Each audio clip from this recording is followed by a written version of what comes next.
সামগুৰি বিধানসভা সমষ্টিৰ জিলা পৰিষদ আঞ্চলিক পঞ্চায়ত আৰু সামগ্ৰিকভাৱে পঞ্চায়তৰ নিৰ্বাচনত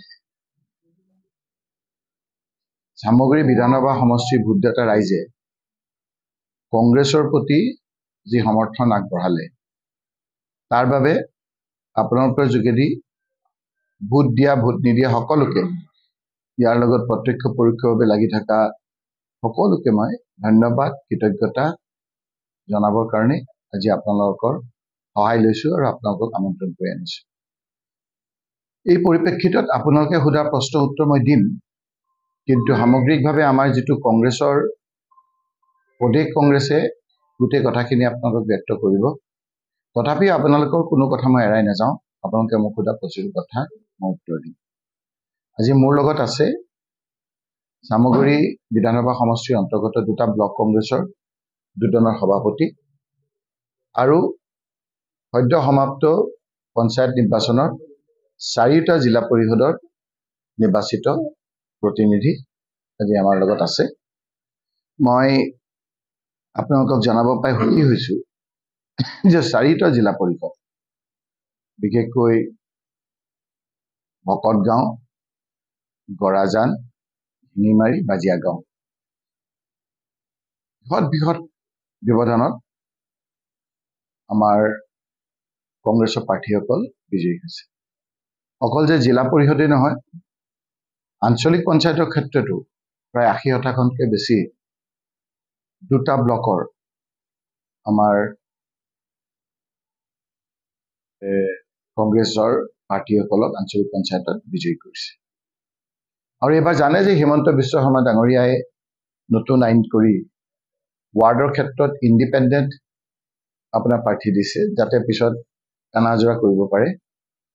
মই এইটোকে ক'ব বিচাৰিছোঁ যে আমাৰ এইটো সমষ্টিত বাকী সুধিলে মই ক'ম, হাত চিম্বলত য'ত য'ত আছে তাত মানুহে বেলেগ চিম্বলৰ মানুহক ভোট দিয়া নাই, আৰু সেইটোৱে বোধহয় হিমন্ত বিশ্ব শৰ্মা ডাঙৰীয়া আগতীয়াকৈ উমান পাইছিল, যিহেতু তেওঁ চৰকাৰত আছে। আৰু সেইকাৰণে এটা ঠেলা হেঁচা কৰিবৰ কাৰণে যেতিয়ালৈকে তেওঁলোকে কোনো ধৰণৰ ভাষা অন্য নকৰে, মই ক'ব খোজা নাই, টনাজোৰা যাতে কৰিব পাৰে তাৰ কাৰণে নিজৰ চিম্বলটো মই আগতে কৈ আহিছোঁ যে নিজৰ চিম্বলটো আমাৰ ৱাৰ্ডত দিয়া নাই। যিয়ে নহওক, মই একান্ত সামগুৰি সমষ্টি বিধানসভা সমষ্টিৰ অন্তৰ্গত আজি ৰাইজক ধন্যবাদ আৰু কৃতজ্ঞতা জনাবৰ কাৰণে আপোনালোকক মাতি আনিছোঁ। বিভিন্ন ক্ষেত্ৰত দেখা গৈছে যে নিৰ্বাচনৰ পাছত বিজেপি দলে বিশেষকৈ মুখ্যমন্ত্ৰী ডাঙৰীয়াই আজি দেখিছোঁ যে নিয়মীয়া বাৰ্তা আমাৰ জনপ্ৰিয় কাকতত কৈছে যে বিধানসভাত বেছি ভাল হ'ব। মই তেখেতক কেৱল মনত পেলাই দিবলৈ বিচাৰিছোঁ, তৰুণ গগৈ ডাঙৰীয়া যেতিয়া মুখ্যমন্ত্ৰী আছিল, এই ৰকিবুল হুছেইনো যেতিয়া মন্ত্ৰী আছিল, সেই সময়ৰ পঞ্চায়ত নিৰ্বাচন প্ৰায় 26,000 ৱাৰ্ড আছিল। এই 26,000 ৱাৰ্ডৰ প্ৰায় 21,000ত কংগ্ৰেছ পাৰ্টীসকল জিকিছিল। 2,200 প্ৰায় 9টা পঞ্চায়ত আছিল, তাত 90% কংগ্ৰেছৰ প্ৰাৰ্থী জিকিছিল। 219টা জিলা পৰিষদ আছিল, প্ৰায় 90% কংগ্ৰেছ প্ৰাৰ্থীসকল জিকিছিল। কিন্তু তাৰ ছমাহৰ পিছত হোৱা নিৰ্বাচনত কংগ্ৰেছ ধৰাশায়ী হৈ গ'ল, ৰাইজে কংগ্ৰেছক সমৰ্থন নকৰিলে। গতিকে পাৰ্টি ইন পাৱাৰ, ক্ষমতাত থকা অৱস্থাত এখন চৰকাৰৰ প্ৰতি পঞ্চায়ত নিৰ্বাচনত সমৰ্থন পোৱাটো অকল ইয়াতো নহয়, সমগ্ৰ ভাৰতবৰ্ষতে এনেধৰণৰ এটা দেখা যায় যে এইটো কিন্তু বিধানসভাত ৰিফ্লেক্ট নহয়। গতিকে যিটো তেওঁ এটা আভুৱা দিব বিচাৰিছে যে অমুকৰ আপোনাৰ প্ৰাধান্য কমি গৈছে, জনপ্ৰিয়তাটো কমি গৈছে, মোৰ কথা কোৱা নাই, বেলেগৰ, বা বিজেপি একদম 95টা চিট পাব, এই নিৰ্বাচনে সেইটোৰ প্ৰভাৱ আগতো পৰা নাই, কংগ্ৰেছৰ দিনতো পৰা নাই, আৰু এতিয়াও আপোনাৰ নপৰে, কাৰণ গোটেই ইছ্যু বেলেগ হ'ব। এতিয়া আমাৰ বিভিন্ন ধৰণৰ ইছ্যু হৈছে। তেতিয়া এটাই আমাৰ ডাঙৰ ইছ্যু হ'ব মোৰ মতে, যে হিমন্ত বিশ্ব শৰ্মা ইছ্যু। হিমন্ত বিশ্ব শৰ্মাক অসমত লাগে বা নালাগে, সেই ইছ্যুটোতে মই ভাবিছোঁ যে আমি বিজয়ী হ'ম। গতিকে এই নিৰ্বাচনে সেই নিৰ্বাচনটো ৰিফ্লেক্ট নকৰে। মই দেখিছোঁ বিভিন্ন মাধ্যমত যে ধুবুৰী এনেকুৱা ধৰণৰ এটা কথা লিখিছে যে AIUDF আকৌ চৰ্চালৈ আহিছে। আপোনালোকক এনালাইচিছ কৰি দেখাব বিচাৰিছোঁ যে ধুবুৰী লোকসভা সমষ্টিত 11টা বিধানসভা সমষ্টি, ধুবুৰী জিলাত 5টা বিধানসভা সমষ্টিত, নতুন যিটো ছিষ্টেম, 5টা বিধানসভা সমষ্টিত যোৱাবাৰ যেতিয়া কংগ্ৰেছ পাৰ্টি হিচাপে ৰকিবুল হুছেইনে প্ৰায় 10 লাখতকৈ বেছি ব্যৱধানত জিকিছিল, তেতিয়া তাত থকা গোলোকগঞ্জ সমষ্টিটোত প্ৰায় 28,000 ভোটৰ ব্যৱধানত আমি হাৰিছিলোঁ। 11টা বিধানসভা সমষ্টিৰ ভিতৰত গোলোকগঞ্জ সমষ্টিত যেতিয়া আমি 10 লাখ ভোটত জিকিছিলোঁ, তেতিয়াও গোলোকগঞ্জ সমষ্টিত 28,000 হাৰিছিলোঁ। সেই গোলোকগঞ্জ সমষ্টিত বিজেপিয়ে 3টা পঞ্চায়ত জিলা পৰিষদ পাইছে, আৰু আগৰ যিটো 28,000 ভোটত আমি হাৰিছিলোঁ, সেইটো টুটি এতিয়া আমাৰ এটা জিলা পৰিষদত আমি প্ৰায় 6,000 ভোটত জিকিছোঁ, আৰু তেওঁলোকে জিলা পৰিষদত 2,000-1,000 জিকিছে। তাতো আমাৰ যদি সামগ্ৰিক আপুনি গোটেইটো যোগ বিয়োগ কৰে, এই গোলোকগঞ্জতো কংগ্ৰেছ পাৰ্টি বিজয়ী হৈছে। দ্বিতীয় এটা সমষ্টিত বিজেপিয়ে তাত মুঠ ধুবুৰী জিলাখনত 5টা ছিট পাইছে। এই 5টাৰ ভিতৰত গোলোকগঞ্জ সমষ্টিত য'ত যোৱা লোকসভা সমষ্টিটো আপোনাৰ তেওঁলোকে 28,000 ভোটত পাইছিল, এইবাৰ সেইটো গোটেই জিলা পৰিষদখিনিৰ ভোট যদি গণনা কৰা হয় তেতিয়া তাত পিছুৱাই আছে, আৰু তাত 3টা সমষ্টিত তেওঁলোকে প্ৰথমটি জিকিছে। আৰু এটা সমষ্টিৰ কথা সঘনাই মাননীয় মুখ্যমন্ত্ৰী ডাঙৰীয়াই কয়, বিলাসীপাৰা সমষ্টি। এই বিলাসীপাৰা সমষ্টিত দুটা সমষ্টিত তেওঁলোকে জিকিছে বিজেপি, আৰু 2টা আমাৰ কংগ্ৰেছ জিকিছে। আৰু 2টা বুথ যদি চাই, তাত কংগ্ৰেছ বহু ভোটত বিজয়ী হৈছে। গতিকে বাহিৰত যিটো কৈছে যে বিজেপি উত্থান হৈছে, বিজেপিৰ যোৱাবাৰো 10 লাখ ভোটত আমি জিকাৰ সময়তো গোলোকগঞ্জ সমষ্টিটো ভোট পাইছিলে, বিলাসীপাৰা সমষ্টিটো ভোট পাইছিলে, আৰু তাৰে 3টা যোগ 2টা 5টা হৈছে। AIUDF তাত পাইছে 3টা, ধুবুৰী জিলাখনৰ কথা কৈ আছো। AIUDF ধুবুৰী বিধানসভা সমষ্টিত তেওঁলোকৰ বিধায়ক আছে, সেই বিধায়ক থকা সমষ্টিত 1টা পাইছে, কংগ্ৰেছে 3টা পাইছে। যোৱাবাৰতো আপোনাৰ একেবাৰেতো তেওঁলোকে ভোট নোপোৱাকৈ থকা নাই। যোনে আপোনাৰ এইবিলাক অলপ পলিটিকেল এনালাইচিছ কৰে তেওঁলোকে এতিয়া বুজি পাব, কাৰণ এনেকুৱা ধৰণৰ আবহাৱা কৰি দিছে যে ধুবুৰী জিলাখনত উত্থান হৈছে। ধুবুৰী বিধানসভা সমষ্টিত 1টা পাইছে AIUDF, আপোনালোকৰ তাত ডাটা আছে। 3টা কংগ্ৰেছে পাইছে, আৰু অৱশ্যে এটা ঠিক বীৰসিং জোৰোৱাত তেওঁলোকে 2টা পাইছে AIUDF, এইকেইটা হৈ 3টা হৈছে। কংগ্ৰেছে পাইছে 10টা। ক'ত আপোনাৰ এই কথাবিলাক হৈছে? আমাৰ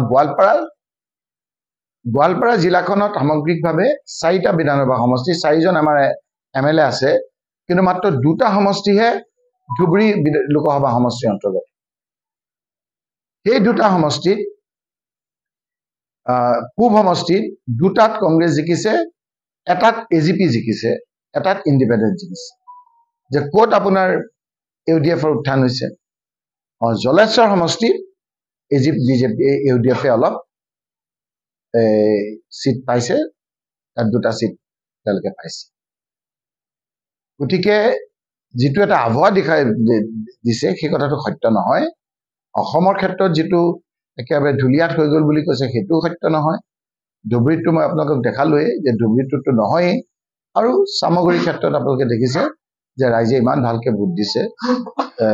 যোৱাবাৰো মই কৈছো যে যোৱাবাৰ উপনিৰ্বাচনত এতিয়াও আপোনাৰ কথাটোত মই কোন চেণ্টাৰত ৰেগিং হৈছে, কোন কেনেকে কৰিছে, কোন 4জন MLA গৈ পেলাই কৰিছে, সকলো তথ্য পাতি দিছিলোঁ, আৰু ফটো সৈতে। এইবাৰো য'ত আপোনাৰ ৰেগিং হৈছে, য'ত আমি ৰিটাৰ্ণ অভিযোগ আমাৰ বুথৰ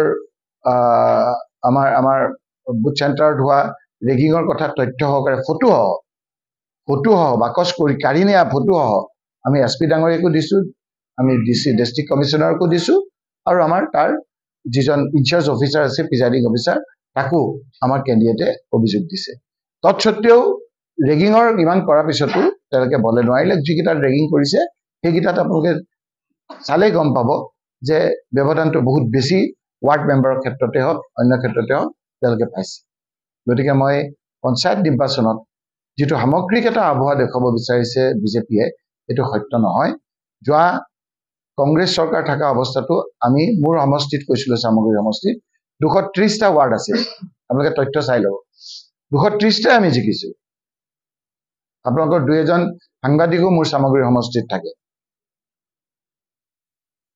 13টা পঞ্চায়ত আছিল, 13টা পঞ্চায়তে আমি জিকিছিলোঁ। 30টা ৱাৰ্ড আছিল, 230টাই জিকিছিল। 13টা আঞ্চলিক পঞ্চায়ত আছিল, 13টা আঞ্চলিক পঞ্চায়তে আমি জিকিছিল। কিন্তু বিধানসভাত তাৰ ব্যৱধানটো আমাৰ কমি আহিছিল। গতিকে আমি সেইবাৰো পঞ্চায়ত নিৰ্বাচনত জিকাৰ পিছত আমাৰ চৰকাৰ নাহিল। গতিকে তেওঁলোকৰ যিটো কৈ আছে সেইটো সত্য নহয়। এই কথাখিনি মুখ্যমন্ত্ৰী ডাঙৰীয়াই ভালকে বুজিছে, আৰু যিখিনি অলপ ৰাজনৈতিকভাৱে সচেতন সেই লোকসকলে বুজি পাইছে। নহ'লে ব্যক্তিগতভাৱে আমাৰ লিডাৰসকলক এনেকে নকয়। ইলেকশ্যনৰ পিছদিনা এতিয়া তেওঁৰ শুভবুদ্ধি উদয় হৈছে। আজি দেখিছোঁ যে ব্যক্তিগত ইমান কৰিব নাপায়, তাৰমানে ইলেকশ্যনটো হৈ গ'ল, মানুহে এই কথাবিলাক বুজি পাইছে। সময়ত তাৰ উজনি অসমৰ ক্ষেত্ৰতে মই কৈছোঁ যে উজনি অসমত আমি যিমানবিলাক তৰুণ গগৈ ডাঙৰীয়া মুখ্যমন্ত্ৰী থকা অৱস্থাত, আমাৰ চৰকাৰ থকা অৱস্থাত আমি যিমান জিকিছিলোঁ, আপোনালোকে তথ্য চাওক। মইতো ক'লো যে 219টাত আমি কিমান জিকিছিলোঁ, 95%। উজনিত গোটেইখিনি আমাৰ জয়ময় আছিল। এৰাই চলিব বিচাৰিছে, আৰু তেওঁ কৈছে যে ব্যক্তিগত আক্ৰমণ নকৰোঁ। সেইটোৱে ৰাইজে তেওঁ ভাবিছে যে মোৰতো সোমোৱাই থৈছোঁ মই বালিত, মোৰ গাটো দেখা নাই। উট চৰাই, আপোনালোকক আগতো কওঁ মই, মৰুভূমিত এটা এবিধ চৰাই আছে উট চৰাই যেতিয়া দেখে যে চিকাৰী একদম আহি গ'ল, তেওঁক আৰু পলাবলৈ ৰাস্তা নাই, তেতিয়া মূৰটো বালিত সোমোৱাই দিয়ে। বালিত সোমাই পেলাই দেখে যে গাটো দেখা নাই, চিকাৰী ওচৰৰ পৰা চিকাৰ কৰি লৈ গুচি যায়। আমাৰ মুখ্যমন্ত্ৰী ডাঙৰীয়াও ভাবি আছে যে তেওঁৰ এই চলাহী কথাবিলাক বুজা নাই, বুজি আছে। এতিয়া ক্ষমতাত থকাৰ কাৰণে অকণমান মানুহে ক'ৰবাত পুলিচ মিলিটাৰী, আপোনালোকে চাওক নগাঁৱতে ৰাতি আপোনাৰ 4-5খন থানাৰ মানুহ নি এজন ব্লক প্ৰেচিডেণ্টৰ ঘৰ ঘেৰাও কৰি তাৰ পৰা উদ্ধাৰ কৰিছে। এজন যেন গবাই চুৰ এজনক তেওঁ ধৰাই আনিছে। কিমানটা আজি জিকিলে বুলি কৈছে, কিমানটা তেওঁলোকে কেণ্ডিডেট দিব নিদিলে সেইটো উত্তৰ নিদিয়ে কিয়? কেণ্ডিডেটক কিমান ভয় ভাবুকিৰে তেওঁলোকে নমিনেশ্যন দিব নিদিলে সেই কথাটো নকয় কিয়? আমাৰ চামগুৰি সমষ্টিত কিমানক দিব নিদিলে আপোনাৰ, সেইখিনি আকৌ ফিটাই মাৰিছে যি ৱাৰ্ড মেম্বাৰখিনি দিব নিদিলে। সেইটোতো ইলেকশ্যনৰ সদায়তো নহয়। সদায় যদি আপোনাৰ বলৱান মানুহে জিকিলেহেঁতেন তেতিয়া দাৰা সিঙে প্ৰধানমন্ত্ৰী হ'লহেঁতেন, মনমোহন সিং ক'ত হ'ব পাৰিলে? এইটো ৰাইজে উত্তৰ দিব। ৰাইজে তেওঁৱে উত্তৰ দিছে। তেওঁ বুজি পোৱা নাই নেকি আমি কি ইমান আৰু অবুজ বুলি ভাবেনে? যোৱাকালিলৈকে যিটো সুস্থাৰ আছিল, আজি লগে লগে তেওঁ একেবাৰে কৈছে যে সেইটো কোনো ধৰণৰ ইছ্যুৱে নহয়, ব্যক্তিগত আক্ৰমণ। সেই পৰহিলৈকে ব্যক্তিগত নাছিল, ৰাজহুৱা আছিল, আজি ব্যক্তিগত হ'ল। মই সেইটোকে ক'ব বিচাৰিছো, শূন্য নহয়। ব্ৰহ্মপুৰৰ কথাই মই নামটো ক'ব দে। ব্ৰহ্মপুৰততো আমাৰ নমিনেশ্যন দিবলৈ নিদিলে, আপোনালোকে দেখিছিলে দেখোন। ব্ৰহ্মপুৰৰ এজন ব্লক প্ৰেচিডেণ্টৰ ঘৰত 3খন থানা, মইতো এনেকুৱা দেখা নাই। ডাঙৰ ডাঙৰ চুৰ ডকাইতবিলাক নাইকিয়া হৈ গ'লহেঁতেন যদি পুলিচক সক্ৰিয় কৰি ৰাখিলেহেঁতেন। 3খন থানা, জুৰিডিকশ্যন নাথাকা থানাই ঘেৰাও কৰি আমাৰ এজন কেণ্ডিডেটে ভয়তে গৈ তাত আছিলে বুলি তাত ঘেৰাও কৰি উদ্ধাৰ কৰাইছে। এতিয়া আপোনালোকৰ মই দেখিছোঁ য'ত এই ৰিজাল্ট দিছে তাত ব্ৰহ্মপুৰ অপ্ৰতিদ্বন্দ্বী বস্তুটো কি? নমিনেশ্যন দিব দিয়া নাই, ভীতি প্ৰদৰ্শন কৰিছে। তাত নমিনেশ্যন দিছে, মই বুজাব পাৰোঁ। নমিনেশ্যন দিবলৈ নিদিলে প্ৰতিদ্বন্দ্বীৰা ক'ত আহিব? আপুনি সেই কথাটো সুধিলেতো মই কৈ দিব পাৰিম। আপুনি যদি কথাটো সেই ধৰণেৰে সোধে মই সেই ধৰণে উত্তৰ দিব পাৰিম। ক'ত ছাকচেছ হৈছে? মুখ্যমন্ত্ৰী নিজেই কৈছিল যে অহাবাৰ আমি আপুনি এইটো নুঠে নে নুঠে, নিজেই কৈছিল মই চামগুৰি লাহৰীঘাট ধিং জিকিম, কোৱা নাছিল? এই কেইদিনমান আগত কোৱা নাছিল জানো? কৈছিল নে নাই? তাত নাই কোৱা। তেওঁতো কোনো নিমাত। সেইবিলাক কথা নহয়। আপোনাৰ গৌৰৱ গগৈ জিকাটো কি আছিলে? MP জিকাটোত কি আছিল? তেওঁ কেতিয়াবা স্বীকাৰ কৰিলে নেকি যে হয় সেইখিনি মানুহক মই মানসিক খাদ্য দিব পৰা নাই, সেইকাৰণে মানুহখিনি মোক ৰিজেক্ট কৰিছিল? এইটো একান্তভাৱে পঞ্চায়ত নিৰ্বাচনত এনেকুৱা ধৰণৰ ৰিজাল্টটো আমাৰ দিনতো হৈছিলে, কংগ্ৰেছৰ দিনতো হৈছিলে। কংগ্ৰেছৰ দিনতো আমি পঞ্চায়তত জিকিছিলো। 6 মাহৰ পিছত হোৱা বিধানসভা সমষ্টিত কংগ্ৰেছ ধৰাশায়ী হৈ গৈছে। পাৰ্টি ইন পাৱাৰ, ক্ষমতাত থকা অৱস্থাত পঞ্চায়ত নিৰ্বাচনত তেনেকুৱা ৰিজাল্ট হোৱাটো কোনো অস্বাভাৱিক নহয়।